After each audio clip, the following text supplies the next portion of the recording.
Que a paz e o amor de Jesus esteja e permaneça em nossos corações. Hoje nós vamos falar sobre mediunidade, refletindo sobre a mediunidade. Agradeço a todos vocês que têm me acompanhado aqui em meu canal do YouTube, têm dado seu like, têm feito comentários, têm também se inscrito em meu canal. Muito obrigado mesmo. Refletindo sobre a mediunidade. Qual a verdadeira definição da mediunidade? A mediunidade é aquela luz que seria derramada sobre toda a carne e prometida por Jesus aos tempos do Consolador, atualmente em curso na Terra. Jesus disse que iria enviar um Consolador e a luz desse Consolador se derramaria sobre toda a carne. A missão mediúnica, se tem os seus percalços, os seus problemas, suas dificuldades, suas lutas dolorosas, é certamente uma das mais belas oportunidades de progresso e de redenção concedida por Jesus aos seus filhos, ainda imperfeitos. Sendo luz que brilha na carne, a mediunidade é atributo do espírito, patrimônio da alma imortal, elemento renovador da posição moral da criatura humana, enriquecendo todos os seus valores no capítulo da virtude e da inteligência, sempre que se encontre ligado aos princípios evangélicos, na sua trajetória pela face do mundo. A mediunidade é algo extraordinário, uma grande oportunidade de trabalho que nós todos temos. Certamente, já tivemos a oportunidade de falar aqui sobre a mediunidade. Todos nós somos médiuns potenciais. Nem todos nós trabalhamos efetivamente na mediunidade, mas todos nós temos em potencial a possibilidade do desenvolvimento mediúnico. Mas é uma tarefa que nós, antes de reencarnarmos, já assumimos no planejamento reencarnatório. Na outra questão, é justo considerarmos todos os homens como médiuns? Todos os homens têm o seu grau de mediunidade, nas mais variadas posições evolutivas. E esse atributo do espírito representa ainda a alvorada de novas percepções para o homem do futuro, quando, pelo avanço da mediunidade ou pelo avanço da mentalidade do mundo, as criaturas humanas verão alargar-se a janela acanhada dos seus 5 sentidos. Na atualidade, temos que reconhecer que no campo imenso das potencialidades psíquicas do homem existem os médiuns com tarefas definidas, precursores das novas aquisições humanas. É certo que essas tarefas reclamam, exigem sacrifícios e se constituem muitas vezes de provações ásperas. Todavia, se o operário busca a substância evangélica para a execução dos seus deveres, é ele, o trabalhador, que faz jus ao acréscimo de misericórdia, prometida pelo Mestre a todos os discípulos de boa vontade. Uma outra questão muito interessante colocada. Qual é a mediunidade mais preciosa para o bom serviço à doutrina? Não existe, segundo Emmanuel, mediunidade mais preciosa uma do que a outra. Todas têm o seu valor. Qualquer uma é campo aberto às mais belas realizações espirituais, sendo justo que o médium, com a tarefa definida, se encha de espírito missionário, com dedicação sincera e fraternidade pura, para que o seu mandato não seja traído na improdutividade. Qual é a maior necessidade do médium?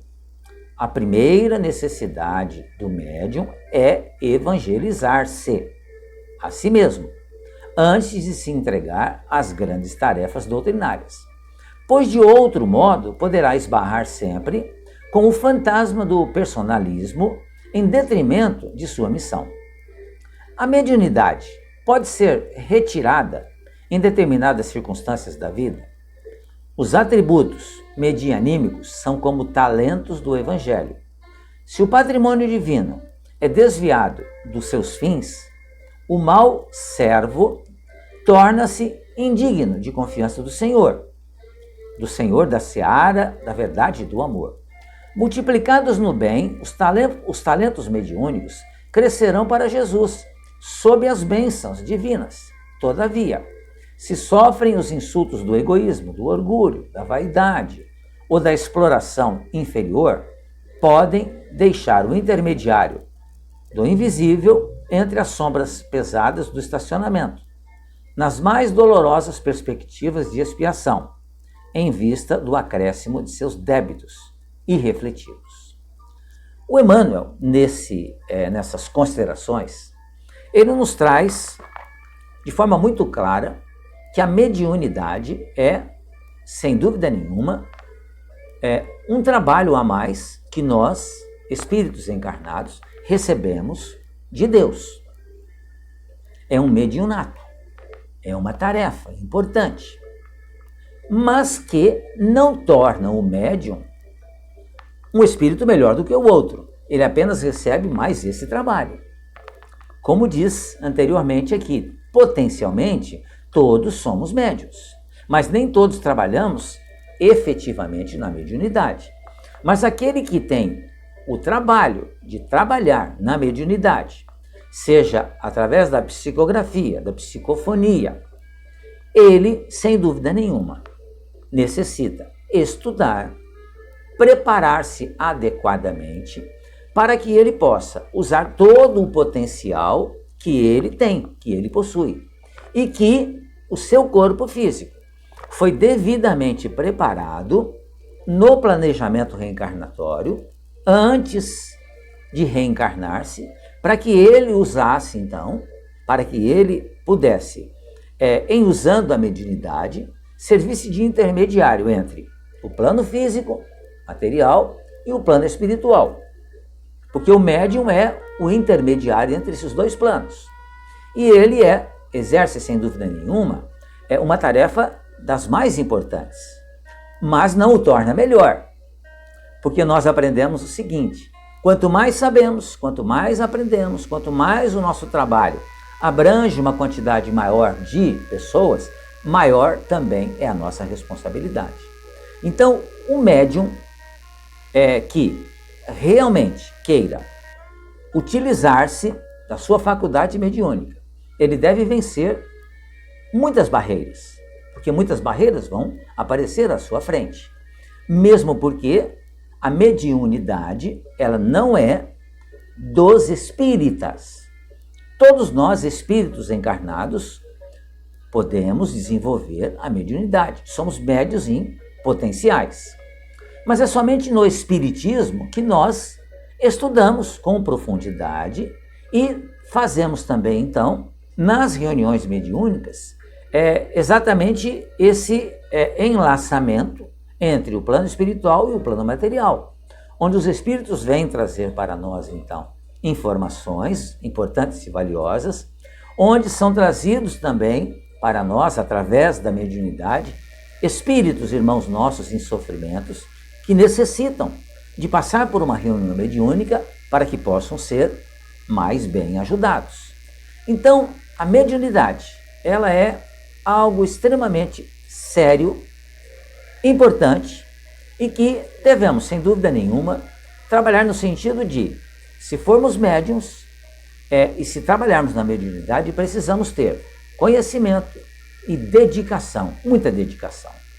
O exemplo maior que nós temos, contemporâneo nosso, foi o de Francisco Cândido Xavier, que durante mais de 70 anos trabalhou com afinco, sem esmorecer, dioturnamente na mediunidade, trazendo para nós mais de 440 livros psicografados dos mais diversos espíritos. Esse livro que nós estamos utilizando aqui para fazer esse vídeo chama-se O Consolador, e esse livro ele foi ditado ao Chico Xavier pelo Espírito Emmanuel. Ou seja, aprendemos imensamente com as lições que os espíritos nos trazem. E os espíritos, para chegarem até nós, necessitam do médium, que é exatamente o intermediário entre os dois planos. Daí a sua responsabilidade e a sua necessidade de estudar muito e ser equilibrado o mais possível que ele possa. Pensemos um pouco nisso. Nós temos o livro dos médiuns, que é um dos livros básicos da doutrina espírita. É o segundo livro da doutrina espírita. E ele nos fala tudo sobre a mediunidade. Fica o convite aos amigos para que possam estudar mais profundamente sobre a mediunidade. Muito obrigado mais uma vez pela sua atenção. Peço que possam inscrever-se aqui em meu canal, fazer comentários também. Desejo um bom dia para todos vocês, ou uma boa noite. Fiquem bem, fiquem em paz.